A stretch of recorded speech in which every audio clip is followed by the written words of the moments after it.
Comenzamos nuestro segundo vídeo sobre los inicios de la contabilidad hablando de la metodología contable y de los libros contables. Ya vimos en el vídeo anterior que eran las distintas masas patrimoniales y hablamos de las masas de activos que recogían todos los bienes y los derechos de cobro que tenía la empresa y las de pasivos que eran todos los recursos ajenos que tenía la empresa, es decir, las obligaciones de pago, las deudas. Y también hablamos del neto, que eran los recursos propios. Formaban parte, igual que el pasivo, de la financiación de la empresa, pero no eran recursos que hubiera que devolver a terceros, sino que los generaba la propia empresa o los aportaba el empresario o los socios.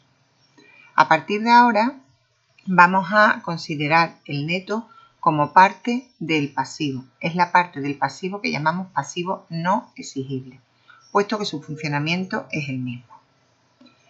También hablamos de las cuentas de gasto, que eran aquellas que disminuían el beneficio, y de las de ingreso, que eran las que aumentaban el beneficio.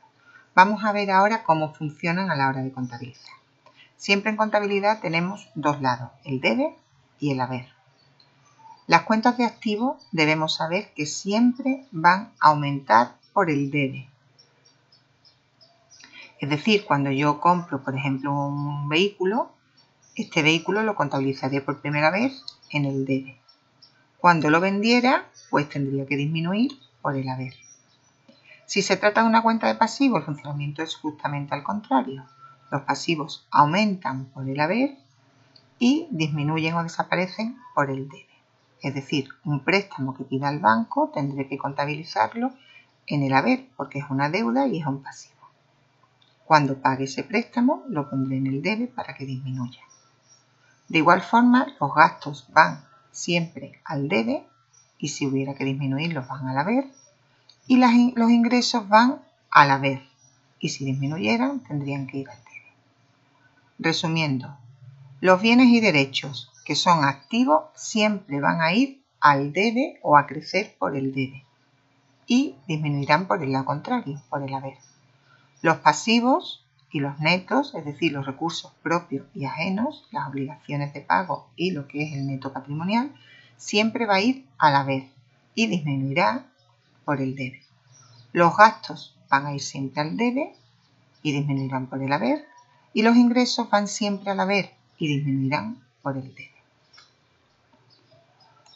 Visto esto, vamos a ver qué pasos tenemos que seguir para contabilizar un determinado hecho contable. En primer lugar, ya dijimos en el vídeo 1 que tenemos que plantearnos si lo que queremos contabilizar es o no un hecho contable, es decir, si afecta al patrimonio, será un hecho contable. ¿Por qué? Porque cree algún tipo de variación o bien cualitativa, es decir, cambio un elemento patrimonial por otro, o bien cuantitativa, aumenta mi patrimonio o disminuye.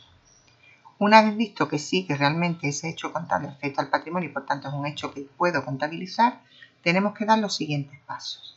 Primero, nos debemos plantear qué elementos patrimoniales son los que intervienen. Por ejemplo, si estoy comprando un vehículo, como hemos dicho antes, pues entrarán dos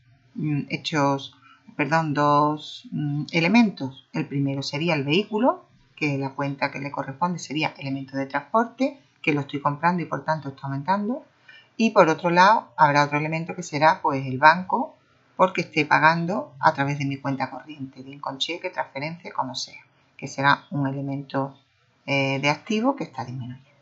Visto qué elementos intervienen, que hemos dicho el elemento de transporte y el banco cuenta corriente, cada elemento nos plantearemos, como hemos dicho antes, si es de activo, pasivo, neto, gasto e ingreso. En este caso, el vehículo es un bien, por tanto es activo, y el banco también es un bien y es también de activo.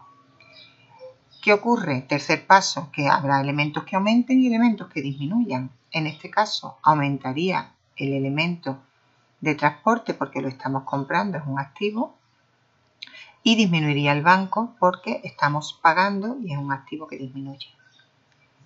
Siguiente paso, estos elementos irán al debe o al haber. Pues hemos dicho que el elemento de transporte aumenta, por tanto como es un activo irá al debe Los aumentos de activos siempre van al debe. Y por otro lado, el banco es un elemento de activo, pero disminuye. Los elementos de activo que disminuyen, hemos dicho antes, que van al haber.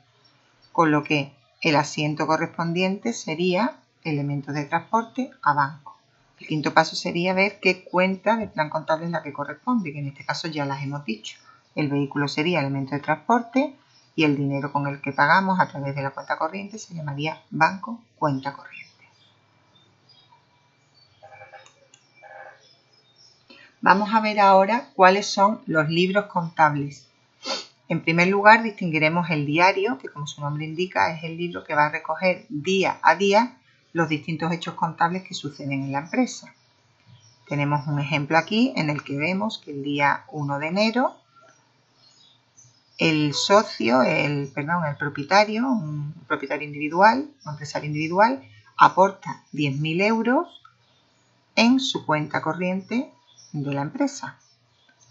Capital sería neto y aumentaría por el haber. Banco es activo y aumentaría por el debe. Ya tendríamos el primer asiento.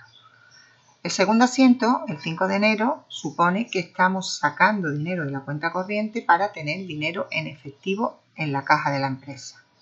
El banco es un activo que disminuye, iría al haber. La caja es un activo que aumenta, iría al debe. El 15 de enero suponemos que compramos mercadería, pero que la dejamos a deber, la compramos a crédito.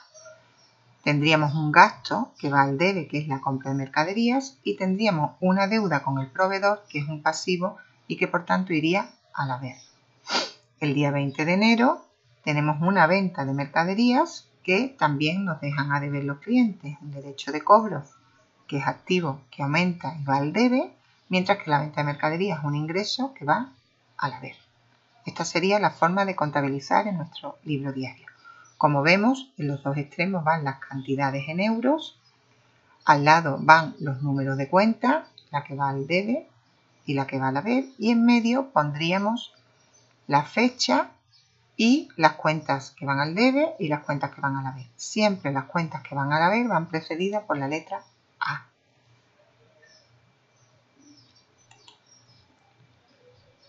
Todo lo que hemos contabilizado en el diario tiene que ir siempre luego a otro libro contable que es el mayor.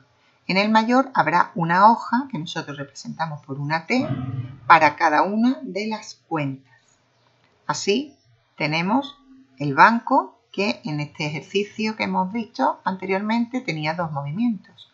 En el asiento 1 entraban 10.000 euros del capital y en el asiento 2 sacábamos 2.000 euros para la caja de la empresa. Vemos también la cuenta de capital que está en el haber con un apunte de 10.000 euros del primer asiento en el que se aportaba ese capital. En la cuenta de caja vemos un apunte en el debe que corresponde al segundo asiento en el que metíamos 2.000 euros en la caja de la empresa. También vemos la venta de mercaderías, que era un ingreso que iba al haber por 4.000 euros en el asiento 4. La compra de mercaderías es un gasto que iba al debe, que tenía un apunte en el asiento 3. El asiento 3 también se dejaba a crédito, por tanto creaba una deuda con el proveedor de 6.000 euros que iba al haber. Y en el asiento 4 de la venta teníamos un cliente, un derecho de cobro que nos dejaba de ver esa venta de mercadería que va al debe. Esta sería la forma de traspasar todos los elementos que hemos contabilizado en el diario al mayor. Otro de los libros, además del diario y el mayor, es el libro de inventarios y cuentas anuales. Aquí vamos a ver que se recogen distintas cosas. En primer lugar, se recogen los inventarios. Aquí podemos ver un ejemplo de inventario.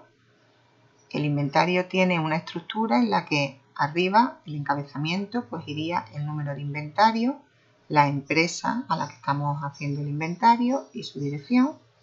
Luego vendría un cuerpo en el que se detallarían todos los elementos patrimoniales que tenemos, detalladamente con todos los datos necesarios, precios unitarios, cantidades, etc. En este caso, pues tenemos elementos de banco, de clientes, de mercaderías. También tendríamos las de pasivo dentro de este mismo cuerpo, Y al final haríamos un pie en el que se hace un resumen del total de cuentas de activo, del total de cuentas de pasivo y por diferencia se calcula el neto. Este neto luego hay que certificarlo poniendo la cantidad que nos ha salido en letra. Y muy importante poner fecha y firma al final. Esto es lo que sería un inventario que, como hemos dicho, iría en el libro de inventarios y cuentas anuales. Además del inventario, en este libro de inventarios y cuentas anuales también tendríamos que recoger los balances de comprobación, que obligatoriamente hemos de hacer al menos uno trimestral. El balance de comprobación se obtiene de los mayores. Se trata de poner cada una de las cuentas del mayor, una debajo de otra, sumando todas las cantidades que tienen en el debe, todas las que tienen en el haber y restando para calcular el saldo que tienen. Si la cantidad que hemos puesto en el debe es mayor que el haber, será un saldo deudor, por ejemplo, en banco. Si la cantidad que hemos puesto en el haber es mayor que la del debe, será un saldo acreedor, por ejemplo, en el capital. Al final, el balance de comprobación tiene que cuadrar. ¿Esto qué es? Pues que las sumas del debe y del haber siempre tienen que coincidir y la suma de los saldos deudores y acreedores también tienen que coincidir. Esto es lógico, ya que en los asientos de diario siempre el debe y el haber debe cuadrar. Es decir, siempre todas las cantidades que hayamos puesto en el debe tienen que ser iguales a las cantidades que hayamos puesto en el haber.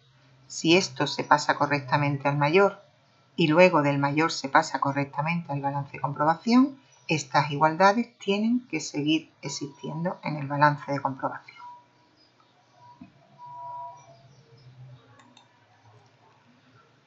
Otra de las cosas que aparece en el libro de inventarios y cuentas anuales es el balance de situación. Este balance de situación ya lo vimos en el vídeo 1, poníamos en un lado el activo y en el otro el pasivo y el neto y vimos también las cantidades, las otras submasas que podían identificarse. En este ejemplo vemos un balance de comprobación, de situación en el que hemos puesto todas las masas patrimoniales con las cuentas correspondientes y las cuantías correspondientes.